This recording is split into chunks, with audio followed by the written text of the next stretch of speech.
Thank you, Mr. Chairman. It strikes me that there are three overarching questions. Number one, can government force citizens to accept certain religious beliefs? Number two, can government prevent citizens from holding certain religious beliefs? And thirdly, Mr. Chairman, can government decide which religious beliefs are acceptable and which are not? And I find it instructive that in what is supposed to be a legal hearing on the free exercise of religion, the Democrats offer a healthcare professional as their witness. And then I thought some more about it, and I thought, Mr. Chairman, well, of course they did, because Supreme Court law is not on their side. When a state decided to tell a church, you have to pledge allegiance to the flag, the church objected, and the Supreme Court said, you're right, you don't have to.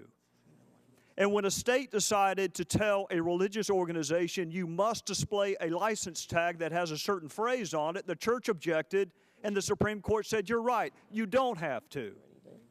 And when the state exercised what's a pretty compelling interest in having an educated citizenry and said you must send your students to school to a certain age, a religious organization objected, and the Supreme Court said, you're right, you don't have to.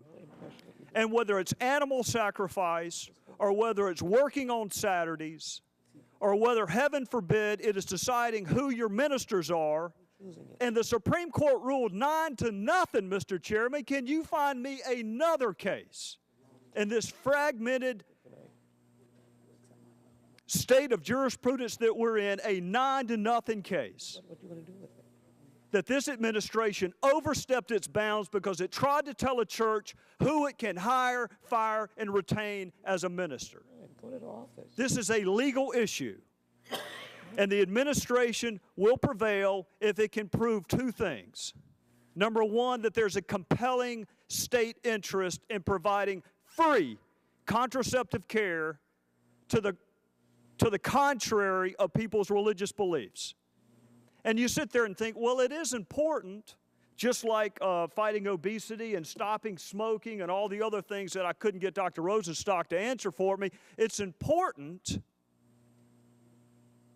Is it compelling? Well, how can it be compelling when you grandfather out so many entities and when you have so many exceptions? But just give them that, Mr. Chairman. Give them the compelling interest part for sake of argument. Is it the least restrictive means?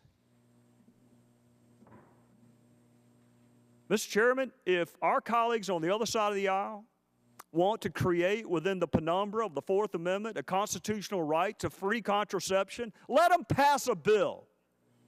But do not make that man do it when it violates his religious beliefs. So I would ask this to the two legal experts, because I'm not. But you don't have to be one to look at Supreme Court law and see if you can protect a group's right to practice animal sacrifice in Florida, but you can't stand up for the Catholic Church's beliefs on when life begins? So I would ask my two legal experts this. Does it meet the compelling interest test? And is there a least restrictive means of accomplishing this goal, even assuming arguendo that it does? Ms. Monahan. Just to clarify, I'm not a legal expert, so I defer to our legal expert over here. All right. Ms. Uden.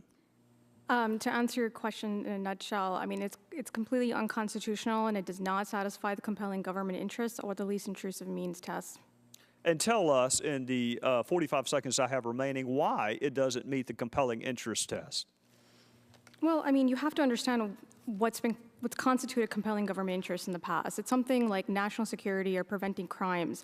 I mean, if you really think about that standard, it's something that's used in the context of the Equal Protection Clause when we determine when racial discrimination is allowed and when it's not. And when that standard is met, racial discrimination is in fact allowed. So if you think about it that way, you understand just how extreme or how strict that standard is. And absolutely, we can say that here, in this situation, the stated government interest is in an increase in the access to contraception. And when applied to religious organizations, that's only a marginal increase in the access to contraception, which absolutely, we can all agree, does not rise to the level of compelling government interest.